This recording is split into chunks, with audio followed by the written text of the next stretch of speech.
நம்மள நிறைய பேருக்கு இருக்கிற ஒரே கவலை, நம்ம பிரார்த்தனைகள் மட்டும் ஏன் நிறைவேறவே மாட்டேங்குது?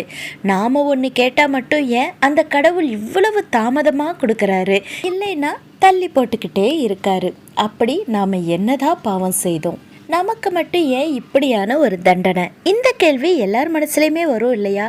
ஆனால் எது நடந்தாலும் காரண காரியங்களோடு தான் நடக்கும் அப்படிங்கிறதும் நமக்கு தெரியும். அப்படின்னா நம்ம காரியங்கள் தாமதமாகுவதற்கு என்ன காரணம்? நம்ம பிரார்த்தனைகள் தள்ளி போயிட்டே இருக்கிறதுக்கு என்ன காரணம்? வாங்க இன்னைக்கு ஒரு குட்டி கதை கேட்கலாம். இந்த கதை நீங்கள் கேட்டு முடிக்கும் போதே உங்கள் பிரார்த்தனைகள் ஏன் இன்னும் நிறைவேறாமல் இருக்குது, உங்களுடைய காரியங்கள் தாமதமாவதற்கும் தள்ளி போவதற்கும் என்ன காரணம் அப்படிங்கிறத நீங்கள் கண்டிப்பாக தெரிஞ்சுக்குவீங்க. அந்த ஊரில் நந்தன் அப்படிங்கிற ஒரு வாலிபன் இருந்தான். நந்தனுடைய வாழ்க்கையில் இருக்கிற ஒரே கனவு வெளிநாடு போகணும். வெளிநாடு போய் ஒரு பெரிய வேலையில் சேர்ந்து வெளிநாட்டிலேயே வாழணும் அப்படிங்கிறது தான் நந்தனுடைய வாழ்நாள் கனவாகவே இருந்துச்சாம். ஆனால் நந்தன் வெறும் கனவு மட்டும் காணலை. அந்த கனவை நிறைவேற்றுவதற்கான எல்லா முயற்சியும் எடுத்தான். நல்லா படித்தான், நிறைய உழைப்பை போட்டு கடினமாக படித்தான், நிறைய படித்தான், அவனுடைய தகுதியை வளர்த்துக்கிட்டான். அடுத்ததாக வெளிநாட்டில் இருக்கிற பெரிய பெரிய நிறுவனங்களுக்கு வேலைக்காக விண்ணப்பங்கள் செய்ய ஆரம்பித்தான். இவனுடைய விண்ணப்பங்கள் சரிபார்க்கப்பட்டு தேர்ந்தெடுக்கப்பட்டு இவனுக்கு நேர்காணலுக்கான அழைப்பும் வருது. இவனும் நல்ல நேர்த்தியாக நேர்காணலை செய்துகிட்டு வர்றான். ஆனா அந்த நிறுவனங்களிலிருந்து வரும் ஒரே பதில், இந்த முறை நீங்கள் தேர்ந்தெடுக்கப்படவில்லை அப்படிங்கிற பதில் தான் வருது. இது ஒரு முறை இருமுறை இல்லை, பல முறைகள், பல மாதங்கள், பல வருடங்கள்னு இவன் முயற்சி செய்துக்கிட்டே இருக்கான். ஆனால் எந்த முயற்சியும் இவனுக்கு பலனளிக்கவே இல்லை. இவனோட படித்த இவனுடைய நண்பர்கள் எல்லாருமே அவங்கவுங்க தகுதிக்கு ஏற்ற மாதிரியும் அவங்கவுங்க ஆசைப்பட்ட மாதிரியும் நல்ல ஒரு வேலைக்கு சேர்ந்து வாழ்க்கையில் ஒரு இடத்துக்கு வந்துடுறாங்க. ஆனால் நம்ம நந்தன் மட்டும் இன்னும் காத்துக்கிட்டே இருக்கான். ஒரு நாள் நந்தன் பொறுமை இழக்கிறான். இதுக்கு மேலே காத்துட்ருக்க முடியாது அப்படிங்கிற ஒரு நிலைமைக்கு வந்து அதிகமாக கோபம் வந்து நேராக கோவிலுக்கு போகிறான். அங்கிருந்த இறைவன்கிட்ட பேச ஆரம்பிக்கிறான். கோபத்தோடு கத்த ஆரம்பிக்கிறான். நான் என்ன தப்பு செஞ்சேன்? ஏன் எனக்கு மட்டும் எல்லாமே தாமதமாகவே கொடுக்குற? எவ்வளவு நாள் தான் பொறுமையாக காத்துக்கிட்டே இருக்க முடியும்? என் மனசு முழுக்க வெறுமையாயிடுச்சு. இப்படி தாமதமாகிக்கிட்டே போனால் என்னைக்கு தான் என்னுடைய வேலையில் நான் போய் சேர முடியும்? என் கனவெல்லாம் எப்போ தான் நிறைவேறும்?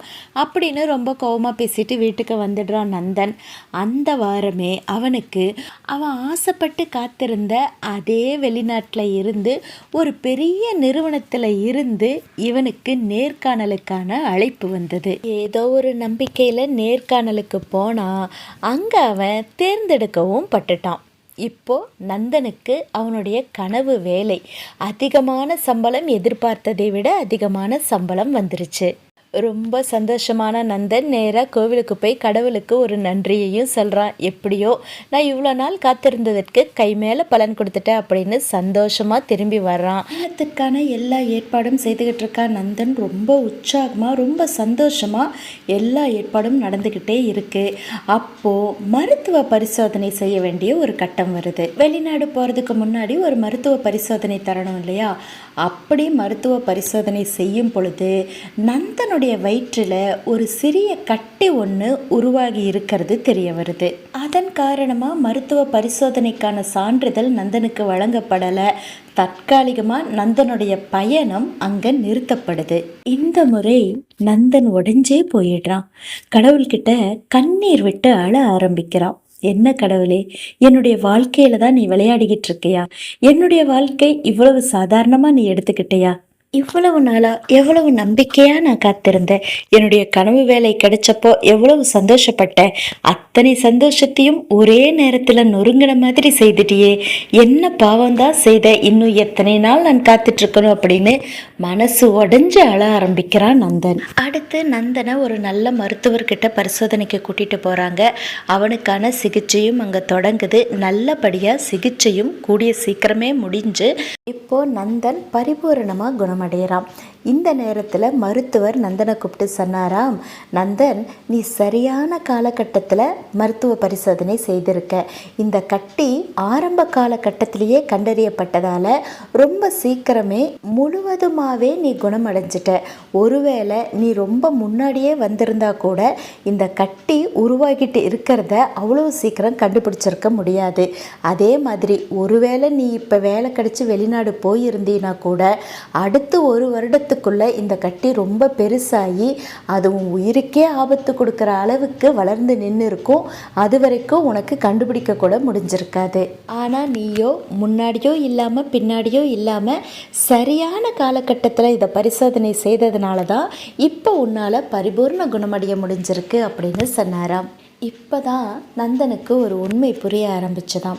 இப்படி அவனுடைய வேலை தாமதமாகிக்கிட்டே இருந்ததற்கான காரணம் அவன் வாழ்க்கையில் தோல்வி அடையணும் அப்படிங்கிறது இல்லை, அவனுடைய உயிர் காப்பாற்றப்பட வேண்டும், அவனுடைய உடலில் அதிக சங்கடம் இல்லாமல் ஒரு விஷயம் தீர்க்கப்பட வேண்டும் அப்படின்னு கடவுள் கணக்கு போட்டு இருந்தார் அப்படிங்கிறத நந்தன் புரிஞ்சுக்கிட்டான். இப்போ பூரண குணம் ஆனதுக்கப்புறம் மருத்துவ சான்றிதழ் கொண்டு போய் கொடுக்குறான். அதே நிறுவனத்தில் அதே வேலை நந்தனுக்கு இப்போ வழங்கப்படுது. இப்போ ஆரோக்கியமாக ஒரு நந்தன் இன்னும் முழு உற்சாகத்தோடையும் இன்னும் அதிக நம்பிக்கையோடையும் அந்த வேலையில் போய் சேர்ந்துடுறான் நம்ம நந்தன். இப்போ நந்தன் உச்சரிக்கிற ஒரே வாக்கியம் இதுதான், கடவுள் தாமதிக்கவில்லை, அவர் சரியான நேரம் வரை காத்திருந்தார் அப்படின்னு நினைப்பாராம் நந்தன். ஆமாங்க, தாமதம் அப்படிங்கிறது தவறான விஷயம் அல்ல. தாமதம் அப்படிங்கிறது கடவுள் நமக்கு கொடுக்குற தண்டனையும் அல்ல. தாமதம் அப்படிங்கிற ஒரு விஷயத்திற்கு பின்னாடி நிறைய காரண காரியங்கள் இருக்கும். நாம் எல்லா விதத்துலேயும் நம்மளை தகுதிப்படுத்தியதற்கப்புறமும் நம்மால் முடிந்த எல்லா முயற்சியும் எடுத்ததுக்கப்புறமும் கடவுள் ஏற்படுத்தும் இந்த தாமதம் அப்படிங்கிறது, இந்த தாமதத்திற்கு பின்னாடி நாம் பார்க்காத பின்னணி ஒன்று நடக்குது. நமக்கே தெரியாத அபாயம் ஒன்று தவிர்க்கப்படுது. நாம் நமக்கு தயாராகும் வரை நமக்கான நேரம் தரப்படுது.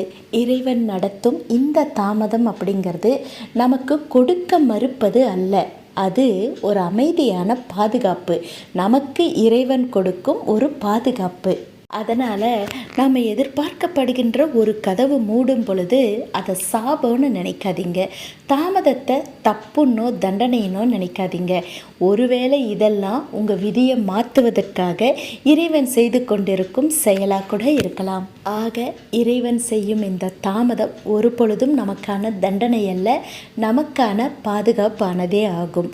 எல்லாவற்றிற்கும் காரண காரியங்கள் இருக்கும். அது சர்வ நிச்சயமாக நமக்கு நன்மையானதாக மட்டுமே இருக்கும். ஏனென்றால் நம்பியவர்களை இறைவன் ஒருபோதும் கைவிடுவதில்லை. நம்புங்க, நிச்சயமா நடக்கும். மீண்டும் இன்னொரு நல்ல கதையோடு சந்திக்கலாம். அது வரைக்கும் நம்ம மனசோட பந்தம் தொடரட்டும். நன்றி.